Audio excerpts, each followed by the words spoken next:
Good evening, folks. This is Josh from Operational Speed Supply. We got Brian, aka Zoran, and Braden.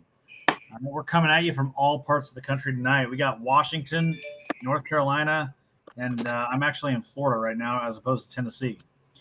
So, pretty good show in store for you tonight. We're going to go ahead and start off talking some of the new updates for Operational Speed Supply. This past week, we have secured ourselves as a direct authorized dealer for Forge Line wheels. Some of the best wheels that you can buy in the business. And so I'll let Brian talk a little bit more to that.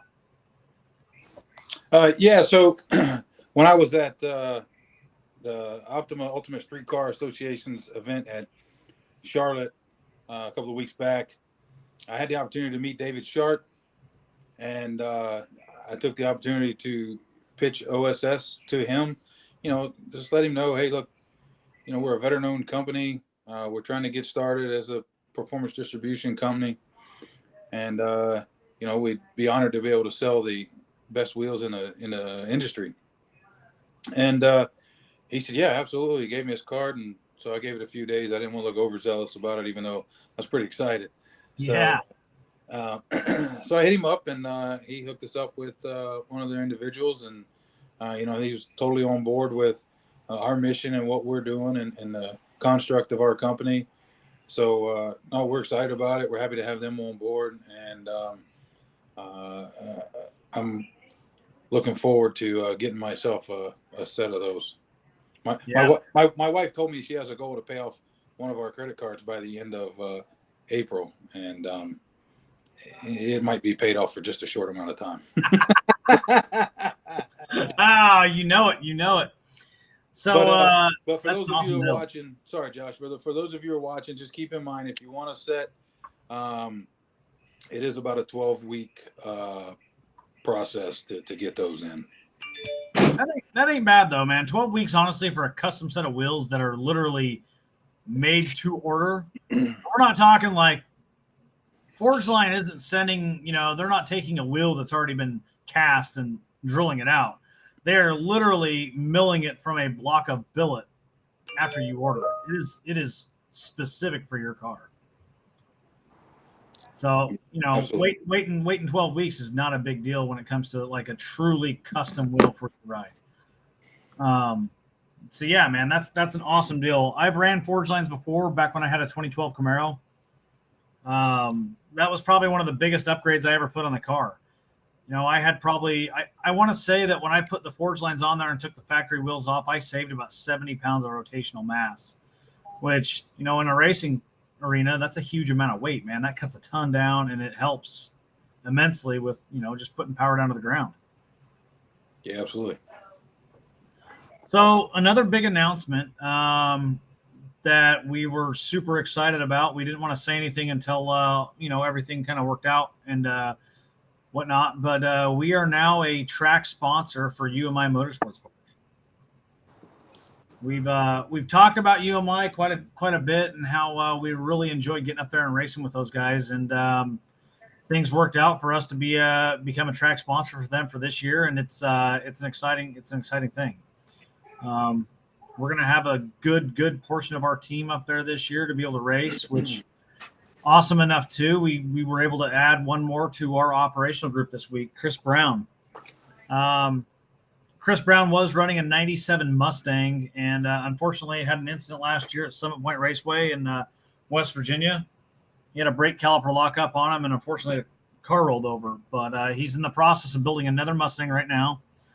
And for this year, he's going to be running a Fiesta that he's got set up fairly well. So we should see him up at UMI this year, bringing our operational group together and getting everybody on track. So that's an exciting prospect as well.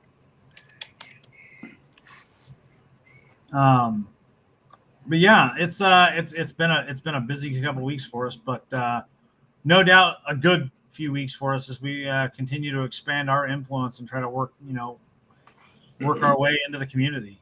Another part of that community outreach that we work on is our own events through Clarksville Autocross. And, we started Clarksville Autocross a year ago, roughly. Our first event was June of 21. And since then, it's grown. We've established a substantial following in the local region, and we've even got people from outside the region that are coming to participate. And so we're excited that Sunday will be our first event of the season, and we're going to get after it. Brian's going to be in town. Braden's going to be in town. We're going to have everybody there. It's going to be a good time. Yeah, absolutely, man. We're looking forward to it. I think one of the cool things is that through the past few weeks, we've been working on trying to come up with ways to try to, give back in our own way. And I'll let you kind of share this, Brian. This is a lot of this is kind of you running it down yourself, but we've got some cool stuff planned during the event. So yeah, go ahead and take it away, Brian. Yeah, so some of the events that we attend, one really in particular, they raise money for a good cause, and I'm not going to mention that cause yet because we really don't want the cat out of the bag, but it's has to do with children. I'll leave it at that, and we'll announce more to our participants at the event. But I've reached out to a couple of organizations that I respect, and I'm going to run down those right now and tell you a little bit about each one of them, and kind of give you an idea of what we're expecting them to send. But the point of getting some of these donations really is we're going to sell raffle tickets, $1 a piece, or 7 for $5, 15 for $10, or a double arms reach for $20. And then throughout the event, we'll throughout the day, we'll draw a raffle, and then by the end of the day, everything that we have will probably be about gone. So the first one of the companies I reached out to is a company called Racing for Heroes. Racing for Heroes is run by Special Forces Chief Warrant Officer 3 retired Mike Mayock. And they're out of VIR. They're headquartered at Virginia International Raceway. And if you go to their website, racingforheroes.org, their goal says that Racing for Heroes provides the veteran community new mission with a purpose and place to belong. There are too many heroes who need a shoulder to cry on, a patient ear to listen to, and a hug to let them know they are not alone in their daily battle. They provide a space, and they know the challenges because many of them face those same challenges.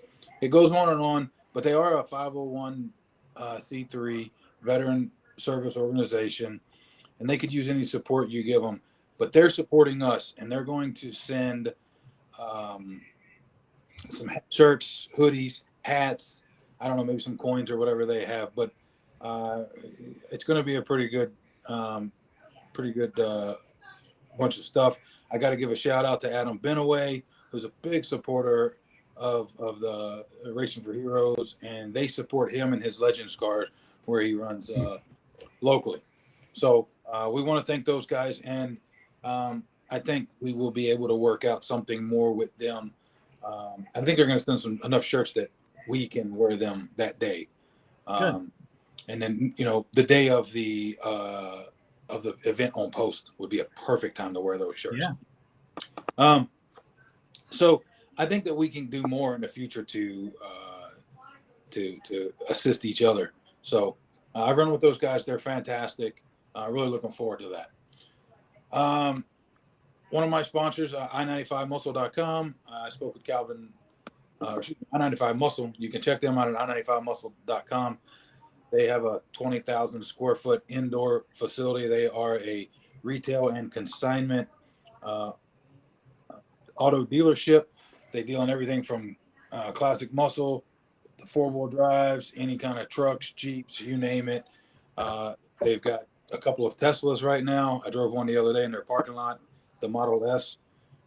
Man, there's nothing like that bad mamma jamma. And they do trade-ins and the whole nine. Anyway, check them out. They're big supporters of me and my car and my efforts, and they're big supporters of OSS, really. But they're going to hook me up with, I think, maybe a couple of shirts or whatever they might have in inventory. Viking Performance. They're a big supporter of me. We are a dealer for them. And I got a hold of Chris King, and I'll tell you, Chris, man, Chris is phenomenal, and it's really the power of social media and having a following and bragging about how well your stuff does with their stuff on your car. So I really love their shocks. So I reached out to Chris King even before I went to the Charlotte event. I said, hey, I need something to represent you that's a little bit more bright that can be noticed. The next day, man, I had stickers in the mail. I hit him up. He told me today, hey, I'm going to send you out some shirts. He said, you want shirts, hats, whatever? I said, yes, a couple of shirts, a couple of hats, whatever you want to send. So he's going to have those out in the mail. I think he said today to you, Josh. So, Good. Yeah, you know what? I actually did. I got shipping information for all that stuff today. So, man, I tell you, Chris we'll see it on soon, it, dude. Chris is on it. So thanks to Viking Performance and particularly Chris King. And then I hit up Ramey at UMI. We, again, another direct dealer. We are for UMI. And they are a big supporter of what we do. And, I pitched the idea to him. He's going to send us some stuff. And it'll be also coming to your place as well. So those are the 4 places that we have so far. I know that, let's see, Redline Oil, you said sending a sponsorship package? We're getting the marketing package. So yeah, big.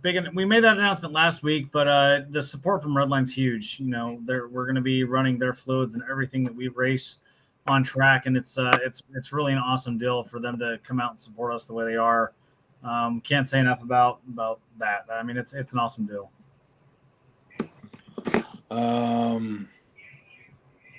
What else? Let's see. Didn't you say somebody from Turn 1's coming down? No. Oh, I misunderstood. I'm sorry. So yeah, I think the big thing is that we're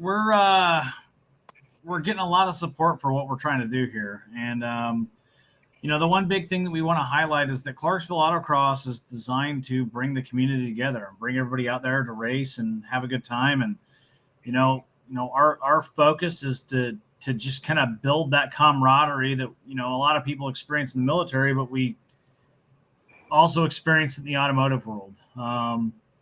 A lot of the relationships I've built racing are very similar to the relationships that I've built in the military, and I think that's something to take note of. It's a brotherhood for sure, man. Oh yeah.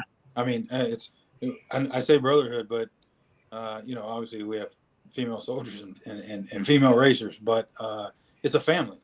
Oh, it's definitely it's a very close knit family, and I mean, you look at the people that we've met along the way, and just I'll tell you this. I'll give you this short story to kind of show the kind of family it is. About 7 years ago, I was struggling with a lot of different personal issues. Now it's probably closer to 9 years ago now. Struggling with a lot of personal issues. Life was just it was one of those, you talk about ebbs and flows, and it was definitely in an ebb. And I had to drive across country. I was heading to Arizona to go do some training. And during my travels, Tom and Valerie Pichette hit me up and then said, they said, hey, we're autocrossing on Sunday. We've got an extra car. If you want the keys, it's yours. And I'm like, that'd be cool. And you've got a place to stay if you want to stay.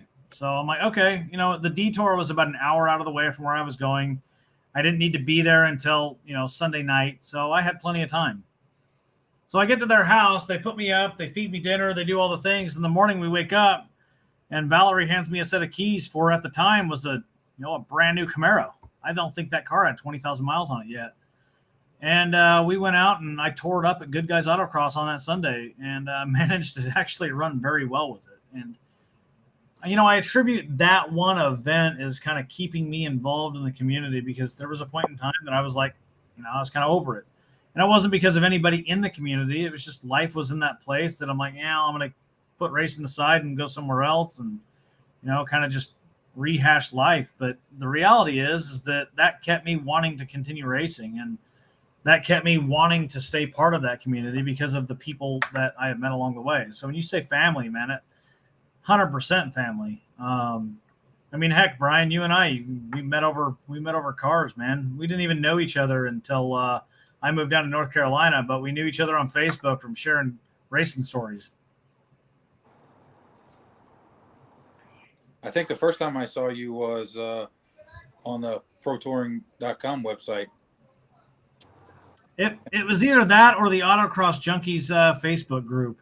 Yeah, It was one of those two. But what's funny about it, man, is that we had been sitting there exchanging, back and forth on car stuff, and then I moved to North Carolina, and you're like, "Hey, man, come down to my change of responsibility," and I'm like, "You know what? Right on."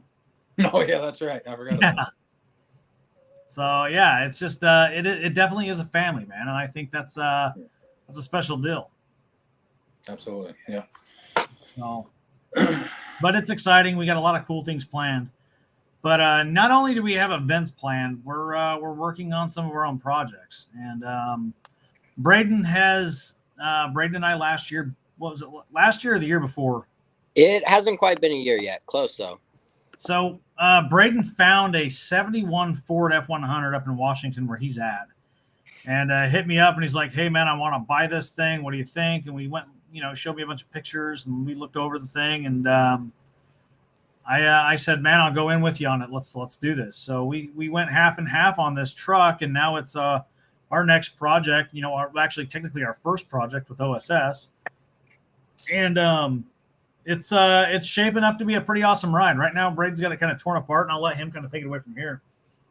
Yeah, so what's going on, guys? I'm Braden with OSS. I'm Josh's younger brother. This is the first time I've been on a SITREP.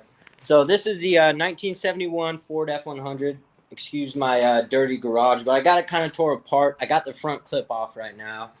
Valve covers are off right now as well. So our plans for this is kind of just to make like a budget driver. So we got a cool truck for $500 and we're just trying to make it cool. So what I've done so far is I cleaned out the fuel tank, got the carburetor off, got a bunch of the gunk off. I still got to take this thing and pressure wash it, but we got a lot of plans for it. We're going to be using OSS strictly for all of the parts upgrades we got. We're thinking Edelbrock intake manifold, Holley 4-barrel carburetor, some long tube headers. Not sure where we're going to get those yet. And then we actually got a dual in, dual out Black Widow exhaust. That's the exhaust we got for it. Not sure if you can see it. It's something we sell through OSS. I usually bring this to shows with me to showcase, but pretty nice exhaust. So we got a lot of fun stuff going on with the truck. Excited to see where it goes, and honestly, I'm just having fun working on it. To be honest with you, but you got to look up OSS and get your Black Widow exhaust. Remember that. Yes, exactly. What's funny about this, man, is we're going to get this truck finished and you're not going to want to sell it. Yeah, that's probably true. But yeah, if anybody out there has any ideas what parts we should use or what you'd kind of like to see in a Ford F100, just comment below and we'll get it going, see what we can do. But I'm super excited about it. We're just about to start ordering parts with the carburetors, exhaust, the wheels possibly. So we're gonna go do some good stuff on this truck, and I'm super excited about it. It's got that good patina look too, so we can kind of keep that theme going, man. I mean, that's kind of in right now anyway. So yeah, I like it's that. exciting. Is that a 6-lug pattern for those wheels? I believe it's a 5-lug. I think them old Fords are a 5-on-5, if I remember correctly. Yeah, it is a 5-lug. NASCAR blaster pipes. I can dig that.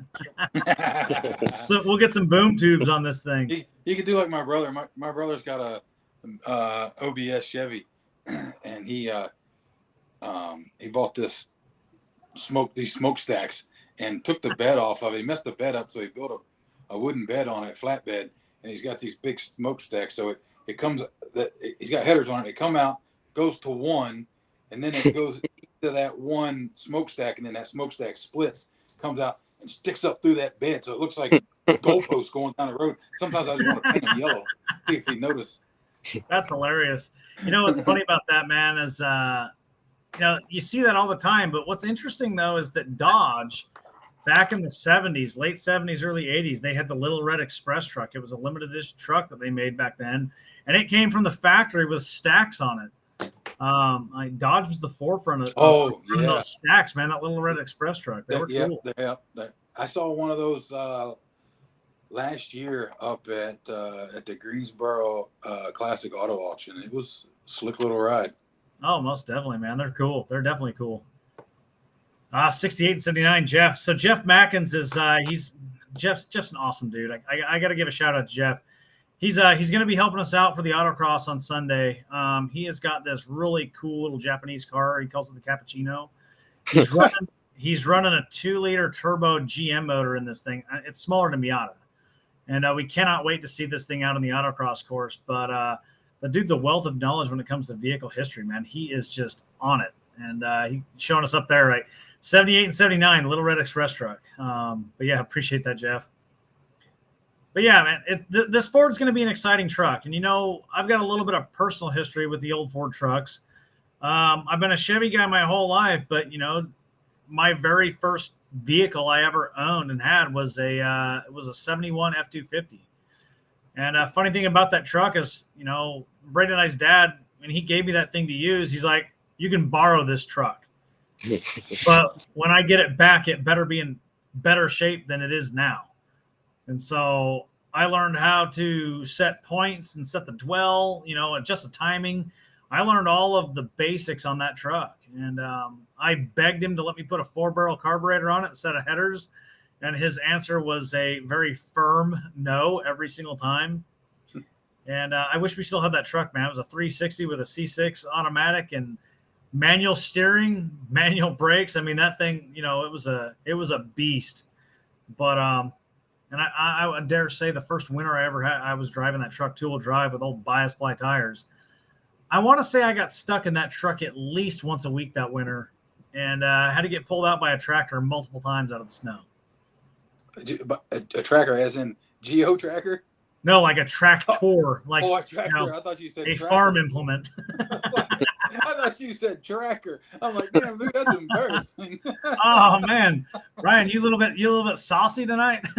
No, that's what I heard, bro. I heard tracker. Oh man, you know, it's funny though that you've got a little history with an F100 because I don't think they had moved to the F150s yet. This might have been in late 70s or early 80s Ford, but inline 6, 3 on the tree is how I learned to drive a stick shift, helping my dad out installing fence on an old farm. And he'd tell me, hey, go over here, and you know, we had a big stack of material. He'd be like, oh, unload the truck down with material and bring it up here. And first time he told me, I said, I don't know how to drive a stick. And but I learned really by watching him growing up. And he said, well, I guess you're gonna figure it out, make it happen. And you know, I just watched him. He'd always, you know, he's like this, you know, and just he'd always feather that throttle, get the clutch out, get it going, and then let it on out and give it some gas. And that's what I done. And I mean, away I went. And that's awesome. And then that was one of the first. But between that and then driving an old dune buggy that we had, but then I go into that because I learned on those, and then I don't know, he got rid of that or whatever, and had one of them square body Thunderbirds. Yeah. It was an automatic, and he's like, hey, you want to wash my car? And I was like, sure. Moving it from the front yard to the back, I took that left foot, man, and pushed down on that pedal and bounced my damn face off the steering wheel. I was like, I was pushing the clutch. I was so used to it. It's the only thing I'd driven. It took me a minute to get used to a damn an automatic. So nowadays it's the other way around. It's manual transmissions an anti-theft deterrent. Oh, definitely. So Kane's bringing out a 71 Volvo out to Clarksville Autocross, man. I've actually seen a picture of this thing. I cannot wait till he brings this thing out. It is awesome. That's the one cool thing about these autocross events, man. We have seen some of the most wild, non-expected cars out there. Had a guy autocrossing a Dodge Durango. It was fun as all get out to watch. We've had a Chevy S10 running a big set of fatties in the back and some skinnies up front autocrossing. Like, you name it, it's been out there and it's autocross. So, you know, that's the fun thing about it. Bring out what you've got. Like, the only thing we really don't want is to see we don't want to see a lifted truck out there roll over. But I mean, at the end of the day, I mean, it's your deal. You're signing the waiver. Come out and have fun. That's the way I look at it. Well, they say run what you brung. Exactly, man. Run what you brung. You know, it's funny too. One last plug as far as merchandise goes. I forgot. OSS, we have our own shirts. If you want those, hit us up. We can get those out to you as well. Oh yeah, actually, we're also going to have some Clarksville Autocross apparel out there as well. We worked with Battleborn Screen Printing to help get some of that stuff going. So we'll have shirts out there as well for the autocross too. So that'll be our staff attire on Sunday. We're gonna have the staff shirts, and then we also have we'll have a bunch for sale for the public too. Right. That's what I mean. I was just saying this. Yeah, so, cool, man. But yeah, man, it's gonna be exciting. And I'll tell you, this series is really taken shape to be something really awesome for this area. But yeah, man, we're excited about it. It's gonna be good times. It'll be cool to get out there and check out that area. I've 23 years in the Army. I drove by Fort Campbell once. I've never been on Fort Campbell. I've never hung out in Clarksville any amount of time. Closest I've been really is whatever that north-south interstate is on the east side of the post.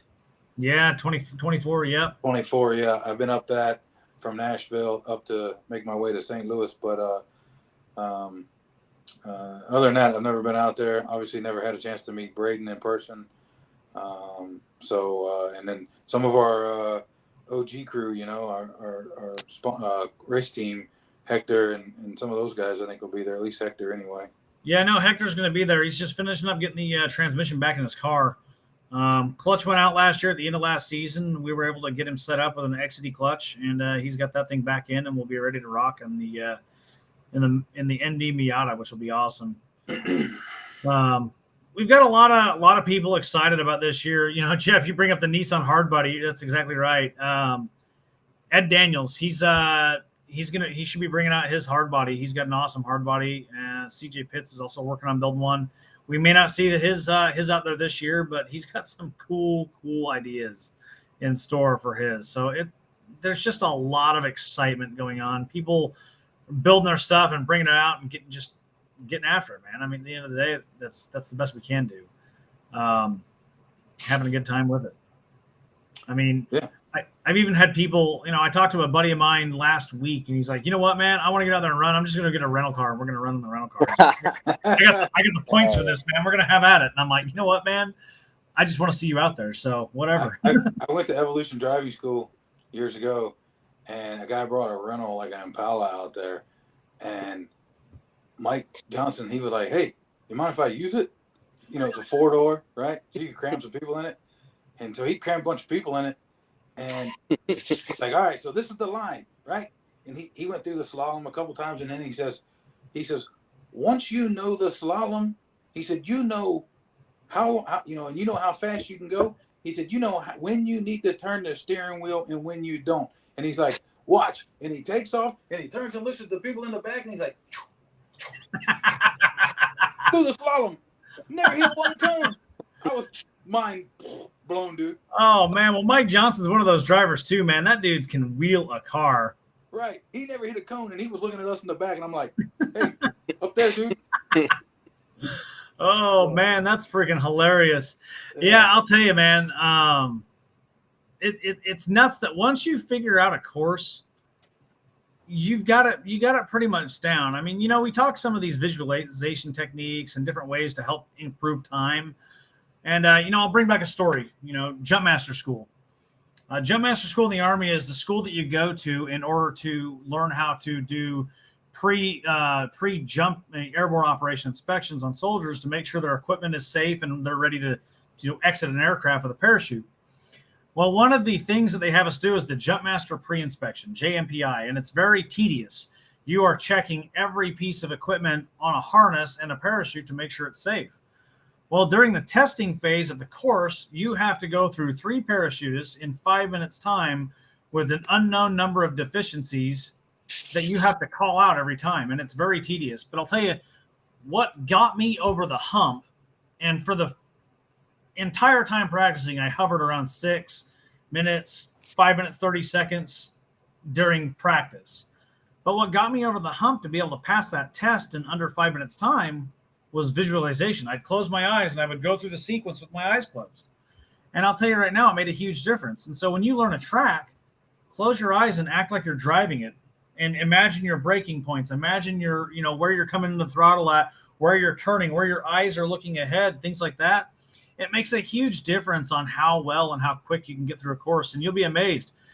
Take a lap, go do some, go run through it 3 times visualization, closing your eyes and using that kind of technique. And you will see yourself, you'll probably drop another couple tenths off your time without ever actually setting foot inside the car. Yeah, that's great. It's pretty cool stuff, man. Great piece of advice there. But it'll be good times on Saturday. We're really excited about this. It's going to be a lot of fun. I can't wait. It's going to be great to see you guys get the crew together, and we're going to get after it, man. Braden will get his first taste of autocross. So for clarification, Saturday is our event that we're doing for the troops on the post on Fort Campbell, with Sunday being our Clarksville autocross at Clarksville Speedway and Fairgrounds or whatever it is. Yeah, so Sunday is going to be Clarksville autocross at Clarksville Speedway. Gates open at 8 o'clock, and then gates open at 9 o'clock. We're going to be hot by 10. So we'll be there a little bit early, getting the course set up and getting ready to go, and then we're going to be getting after it. So good deal. And then so we'll schedule another one of these sit reps and give an update of the weekend on that'll be the theme of it for next Monday night. Yeah, next Monday night we'll do that. But keep following us. We're going to be live all weekend long, showcasing what we're doing. Sunday afternoon as we're getting after it. It'll be the first iteration of our new series that in our new format for this year. And it should be exciting. Yeah, we're really looking forward to it.